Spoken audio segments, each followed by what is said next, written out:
Jackie, can you give a quick count just so I can check this out? Sure. Please? 1, 2, 3, Looks good. 4, 5. Thanks. We ready? Good morning. I'm here today to announce that my office has charged Harvey Weinstein with sexually assaulting 2 women in Los Angeles County. We believe the evidence will show that the defendant used his power and influence to gain access to his victims and then committed violent crimes against them. In the complaint we filed earlier today, we allege that the first sexual assault took place on February 18th, 2013 in a Los Angeles hotel room. For those crimes, defendant Weinstein is charged with 1 felony count each of forcible rape, forcible oral copulation, and sexual penetration by use of force. He also faces 1 felony count of sexual battery by restraint of another woman. We allege the second assault took place the next evening in a hotel suite in Beverly Hills. Each of these victims told at least one person about the assault in 2013. They reported the crimes to police in 2017.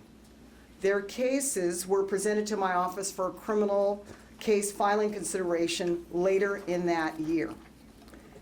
If convicted as charged in the case, defendant Weinstein faces up to 28 years in state prison.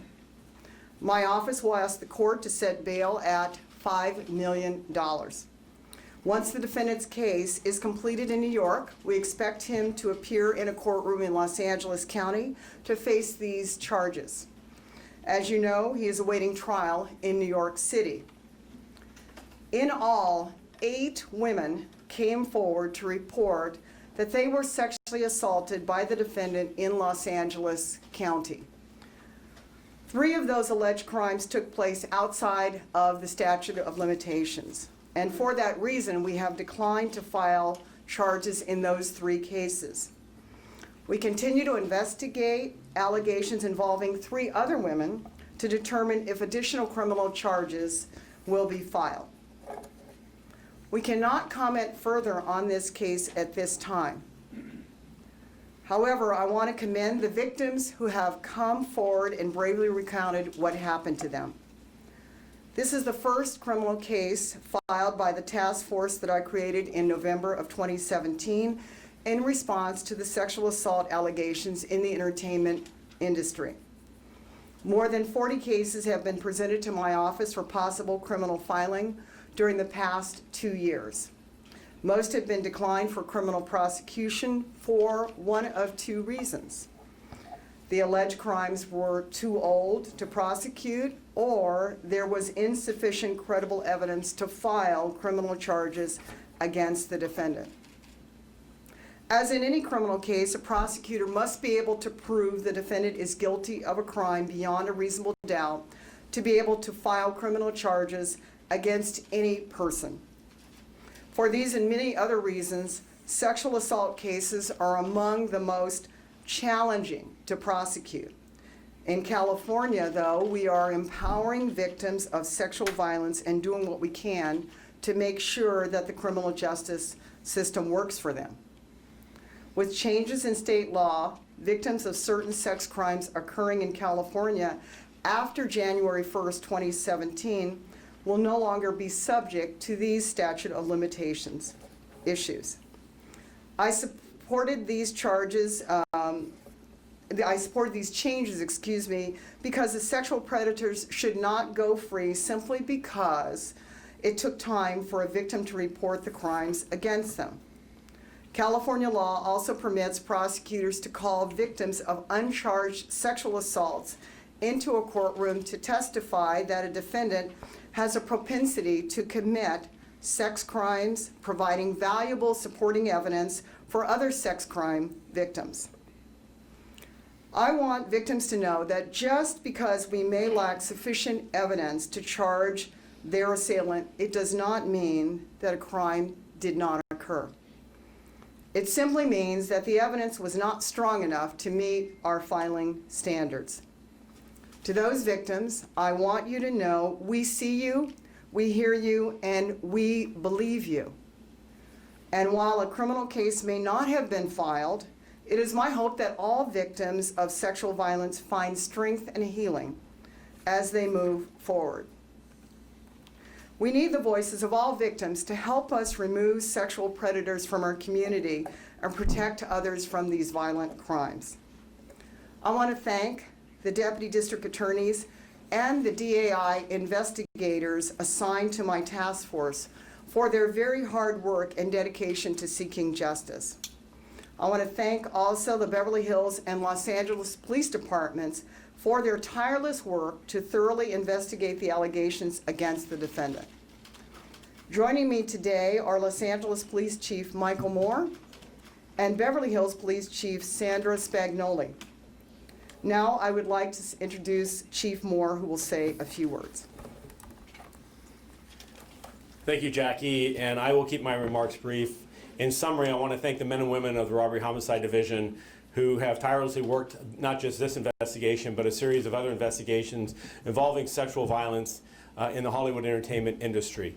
For far too long, women and other victims have been preyed upon by primarily men who feel from their position of power that they can take advantage of women and that those women will remain silent. I want to congratulate the work of these investigators to tirelessly build cases that would allow us to open this chapter involving Mr. Weinstein today.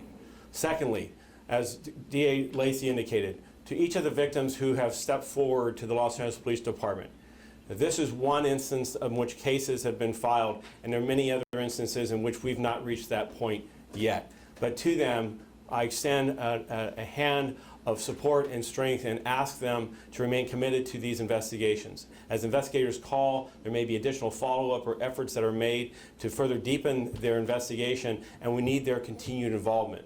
To support people, those that are friends, family members of these victims, please continue to encourage them, continue to give them the strength and the ability to withstand the types of questions and turmoil that these cases renew as far as these vicious attacks that occurred upon these women in their lives.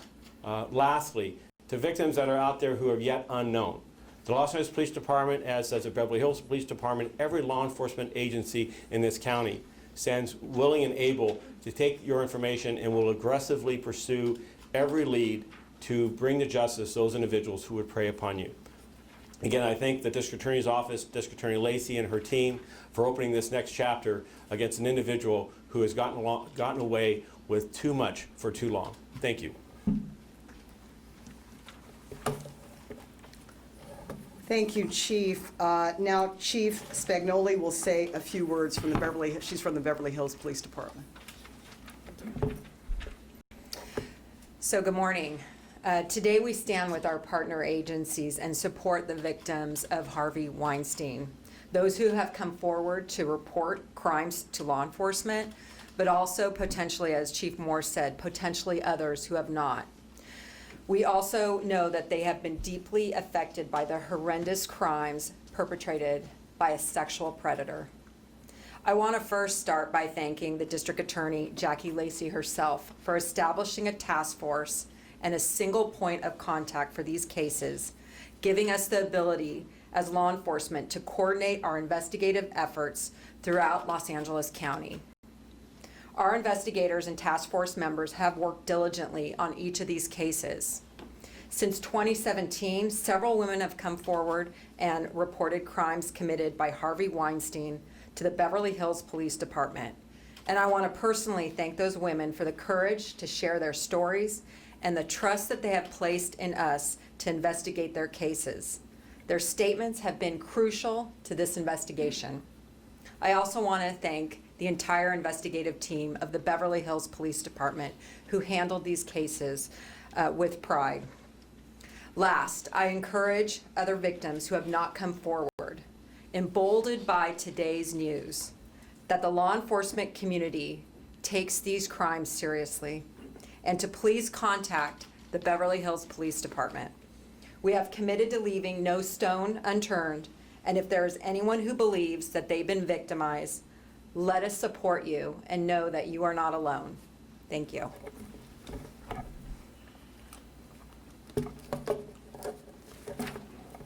Thank you, Chief Spagnoli. And I want to take a few questions, but please remember this is a pending case and we're very limited in what more we can say at this time. Jackie, I think I heard you say that the cases were first presented to the DA's office in 2013. Did I hear that?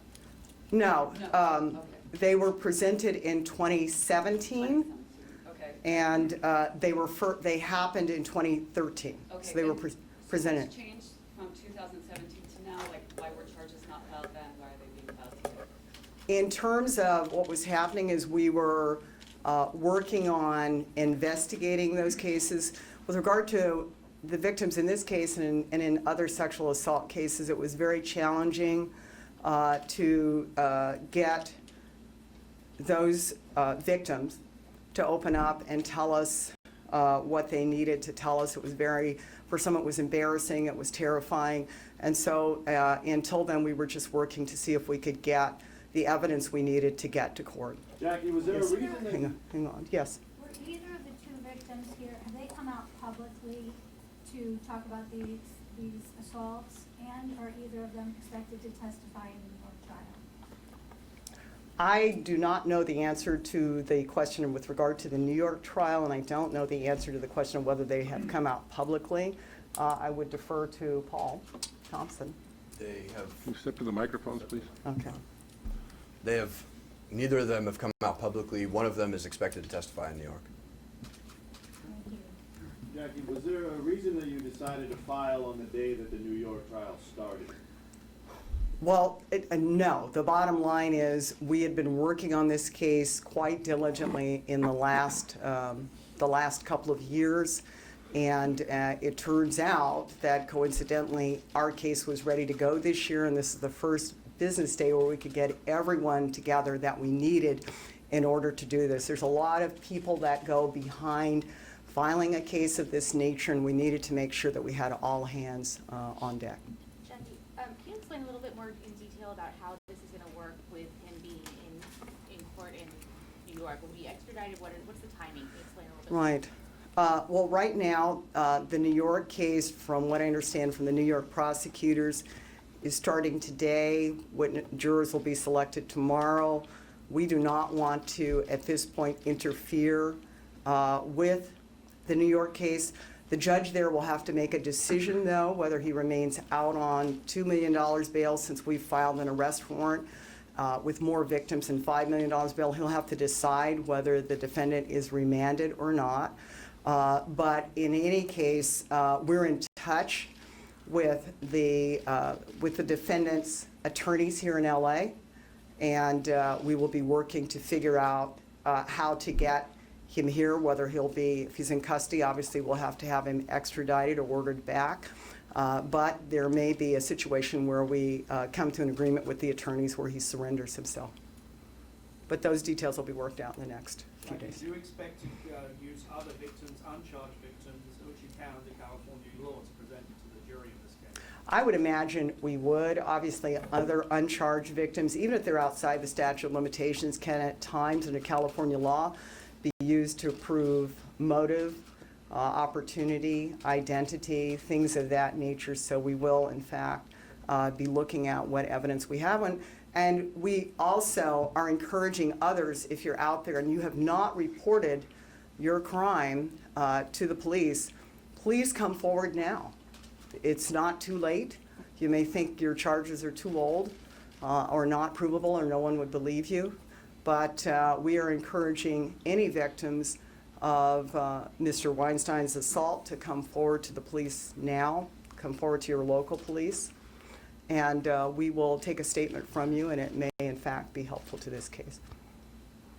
Can you talk about how unusual it is to have someone charged with sexual assault and have two different victims on two subsequent days? Like, that seems fairly unusual that you would have two attacks so close together, alleged attacks. Yeah, with regard to sex crimes, there is no usual in our vocabulary.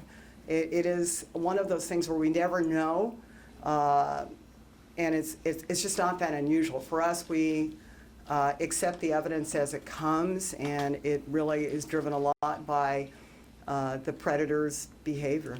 So for us, it is nothing unusual. I saw a hand over here. Thank you, Ms. Lacey. Forgive me if you've already covered this, but can you describe the circumstances in which these two victims came into contact with law enforcement? Well, my understanding is that when it was announced that Mr. Weinstein had sexually assaulted others, these victims were motivated to contact an attorney and also to contact the police, and that's how we learned about them, is direct contact through the police. And in one case, Beverly Hills, the other case.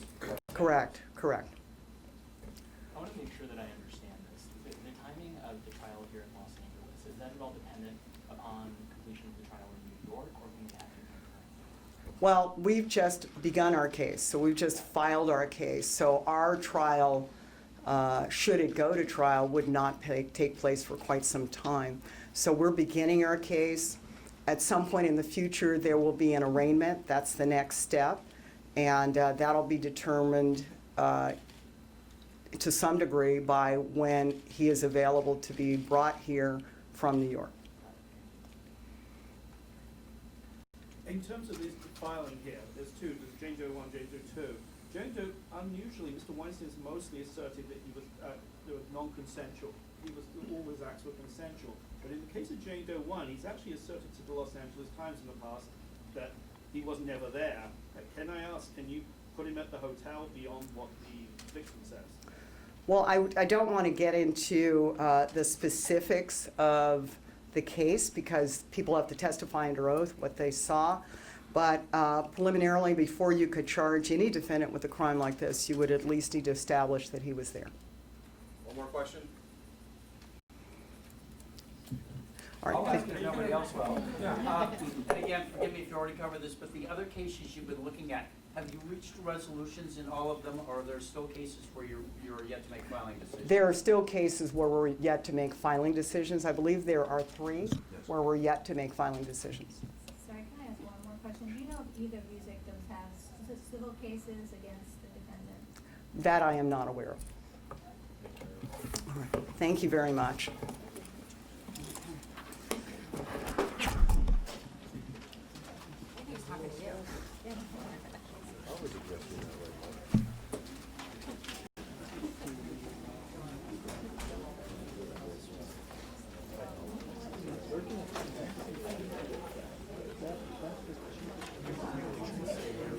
No, we'll have them truck drop.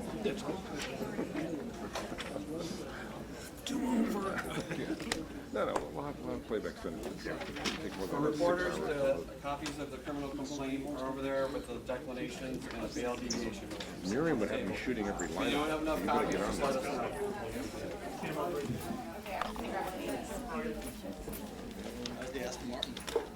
Oh, pretty neat. I just can't afford one.